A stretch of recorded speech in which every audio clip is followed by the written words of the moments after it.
Thank you, Mr. Chairman. Hello, Dr. Fauci, and thank you for being here. When I was named ranking member of the Select Subcommittee last February, I made a commitment to follow the facts and objectively analyzing the origins of the COVID-19 pandemic.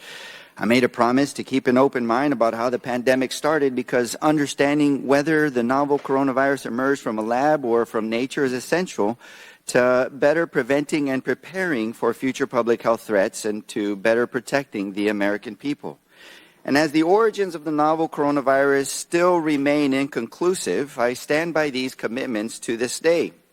But nearly a year and a half into House Republicans' extreme and chaotic majority, I believe we need to take stock of what the Select Subcommittee has accomplished and whether it has meaningfully improved our preparedness for the next public health threat in our nation. Under the guise of investigating the pandemic's origins, House Republicans have abdicated their responsibility to objectively examine how COVID-19 came to be and instead weaponize concern about a lab-related origin to fuel sentiment against our nation's scientists and public health officials for partisan gain. They have done so with one particular public health official in mind, Dr. Anthony Fauci.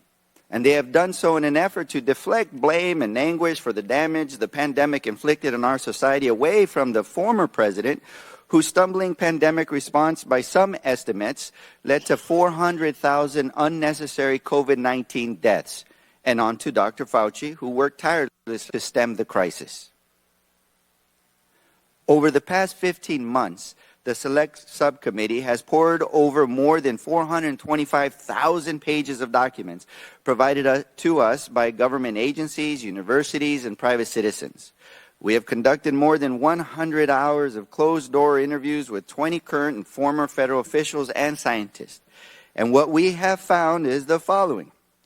Dr. Fauci did not fund research through the EcoHealth Alliance grant that caused the COVID-19 pandemic. Dr. Fauci did not lie about gain-of-function research in Wuhan, China. And Dr. Fauci did not orchestrate a campaign to suppress the lab leak theory.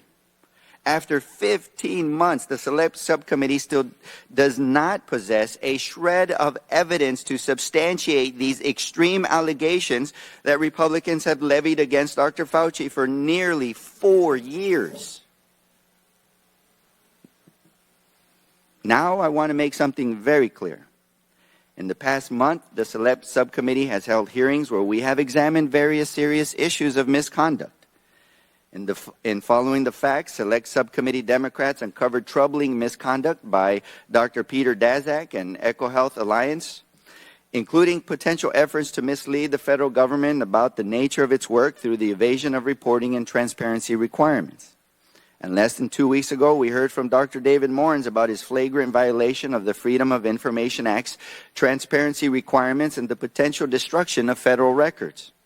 Both Dr. Daszak and Dr. Morin's deserve to be held accountable for betraying the public's trust.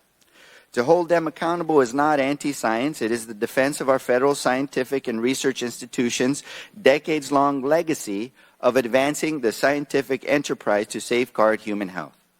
But baselessly suggesting without evidence that these discrete instances of misconduct are equivalent to our nation's scientists and public health officials causing the COVID-19 pandemic, which has killed more than 1 million Americans and inflicted an immeasurable toll on our society, is also a betrayal of the public's trust, which each of us are stewards of as elected members of this body.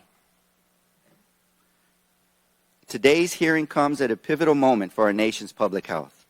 With the darkest days of the COVID-19 pandemic behind us, thanks to the Biden administration's leadership, we are now faced with a crisis of declining confidence in the very science and public health interventions that lifted our society from one of the most challenging periods in our nation's history.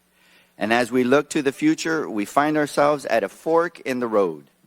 We can go down the path of fueling mistrust in the interventions that saved us, like vaccines, masking, and social distancing, and the public health officials like Dr. Fauci, who worked tirelessly and with extremely limited and evolving information about a novel virus to save lives during one of the greatest crises of our time. or we can work constructively on the forward-looking policies and solutions that we know are necessary to prevent and better prepare us for the public health threats that are yet to come. Since my first day as ranking member, I set out to take the latter path, the path of putting people over politics and prioritizing solutions to better prepare us for the next pandemic. And it has been my hope that Republicans would join Democrats in the forward-looking work that will better protect our constituents. Strengthening oversight of potentially risky research domestically and abroad is an essential part of this conversation, and so is closing pathways for zoonotic transfers of viruses in nature and investing in our public health infrastructure to ensure that when future viruses arrive, we are ready.